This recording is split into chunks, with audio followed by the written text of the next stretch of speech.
a heart attack. Wow.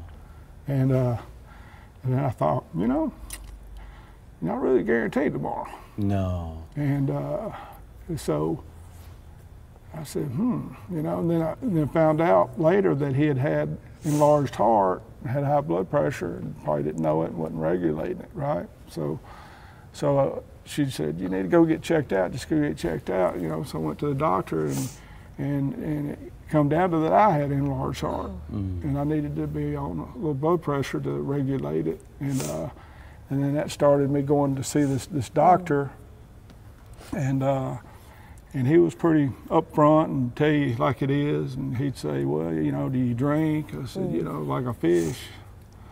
I said, I probably drank enough beer to float the USS Alabama out of port, but I'm not proud of it, but it's what I did, and I'm just being straight up with him, and he said, he'd run some tests, and he said, well, your liver's not looking so good, so if you don't do something about the drinking, you've only probably got about 10 years to live. Wow. He said, but statistics are probably, I think it was like 5 or 10 out of 100 or lower than that really do something about it. Oh, wow. And I said, wow. I said, well, I tell you what, Doc, I said, my wife's been talking about this statistic breaker named Jesus. I said, I think it's time. Amen. And he was like, he didn't know really what to think about that. So I said, well, They don't usually. I said, my wife's been talking to me for years and praying for me, and I think it's, it is time. And I said, I just had lost my brother, and I was thinking, wow, Lord. So I went out to my truck, left his office, and I was sitting in my truck, and I said, Jesus, I'm ready. I mean, I was just sitting in my truck, I thought it'd be me going down to the bureau, but you can get saved right here. Right.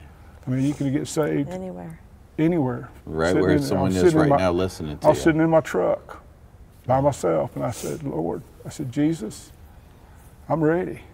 I said, come and take over my life, forgive me for my sins, and just make me a new person in Christ, as my wife talks about. And I'm just ready, Lord, to take this alcohol away from me. I can't do it on my own. Wow. And it was like he was right there. He was like, it's been waiting on you. And I'm like, and I said, and Lord, do one other thing.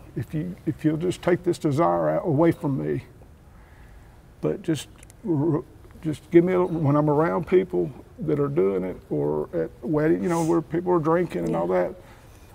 I just want to, bear sense from that day in that truck, and I gave my heart to the Lord right then, and then I was just, and then it just started making sense. He is alive. He was right there with me. Wow. And I gave my heart to him. So as simple as it is, for all you folks out there, if you're just watching this, I always thought, when I looked at a church, it was everybody in there that didn't have problems. It was almost like a soap opera, just all good people and just everybody in there just having a joyful time. But it's the other way around. It's all in there, people that all had problems that need the Lord, that call on Jesus. All you got to do is just call on them. So my life verse is Jeremiah 33:3. It just says, call on me, and I will show you great and mighty things. Amen. And from that day on, that fog just seemed to leave. Yeah. And my mind started clearing up.